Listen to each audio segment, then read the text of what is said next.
magandang hapon po. Yan, ang oras po natin ngayon ay mag-aalas 5 na at hinintay natin talaga yung mga kids. Kasi si Tatay Roger naman nandyan lang siya. Sa ngayon naman, bale ito yung pinaka unang gagawin muna namin. Parang first batch kasi guys, good news dahil ang i-sponsoran natin ngayon, parang 3 sponsor.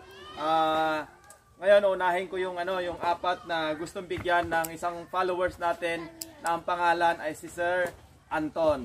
Palakpakan naman natin si Sir Anton. Itong 4 na ito, meron si Sir sa akin kung bakit silang 4, Si Kukoy, may hawig daw siya sa kasamahan niya dati na nandoon sa Saudi. Kaibigan niya 'yon. Tapos si Tatay Roger naman ay may hawig naman sa pamangkin niya. Tapos si Shing naman ay mahinhin daw sa laro. Tapos si Lucas naman, kahit bukya daw ay masaya.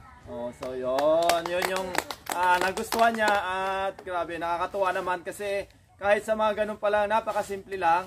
At maganda pala sa panahon ngayon kasi pag may kamukha ka na, meron ka ng bliss. Hindi, syempre yun ang nagustuhan ng mga sponsor natin.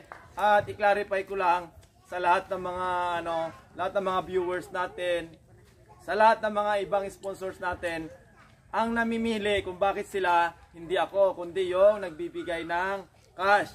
Sila yung namimili kung sino yung bibigyan nila at wala tayong magagawa doon. Siyempre, sabi ko nga sa kanila, lagi ko naman sinasabi kapag nagmi-meeting naman kami, sabi ko sa kanila, lahat ng mga blessing na natatanggap nila ngayon ay appreciate nila at gamitin nila ito sa tama dahil siyempre, lahat ng bagay, may katapusan.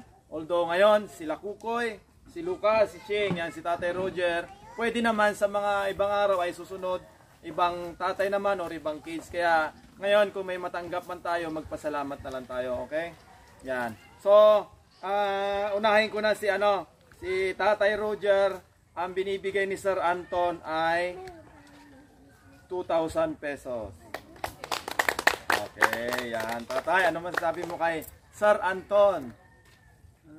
Una po sa lahat, magandang hapon po sa lahat ng mga viewers, lalo na po kay Sir Anton.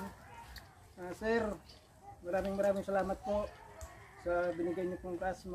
Malaking tulong na po to sa amin sa pang-araw-araw namin na gastusin. Sana po marami ka pang matulungan na kagaya namin. Saka mag-ingat ka lang po lagi, sir. Okay. Thank you, Tatay. Tapos, ang next natin ay si Kukoy, another 2,000 pesos. Yan, palagpakan naman. Sir Anton, maraming salamat po sa binigay mo pong 2,000. Malaking tulong na po ito, may pang savings na po ko, tsaka pang baon ko po yung iba. Mag-ingat po kayo dyan lagi. I love you po. Oh, wow. Thank you, Sir Anton. Tapos, ang next natin ay si Ate Shing. Binibigay ni Sir Anton ng 500. Okay. Maraming salamat po sa binigay niyo po sa akin at sa pagpili niyo po sa akin.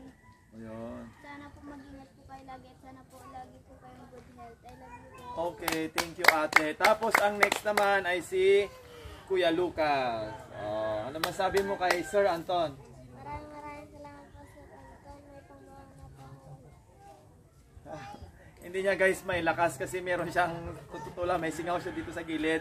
Meron siyang dito. So, sabi niya, thank you daw dahil meron na siyang pambaon. Yan. Although, binibigyan ko naman si Lucas ng pambaon niya araw-araw, yung mga nakukuha niya dito ay nilalagay niya naman sa savings. Kahit sino sa kanila, si Shing, si Kukoy, yan, tapos si Tatay Roger, malaking tulong yan sa kanya dahil araw-araw talaga na nagbabanat ng buto.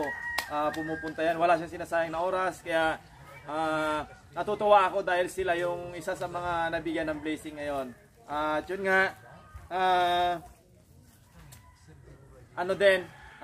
tawag dito, si Sir Anton, medyo ikwento ko lang din ng konti. Si Sir Anton pala, siya, kumbaga noon pa siya nagchat-chat kaso yun nga lang, natatabunan tapos minsan, siyempre siguro busy siya, hindi siya naka-reply ganon. So, medyo tumagal yung conversation namin pero nung mga nakarang araw, napakabilis ng pinasa agad niya sa bangko ko yata yun, o kaya sa GCash.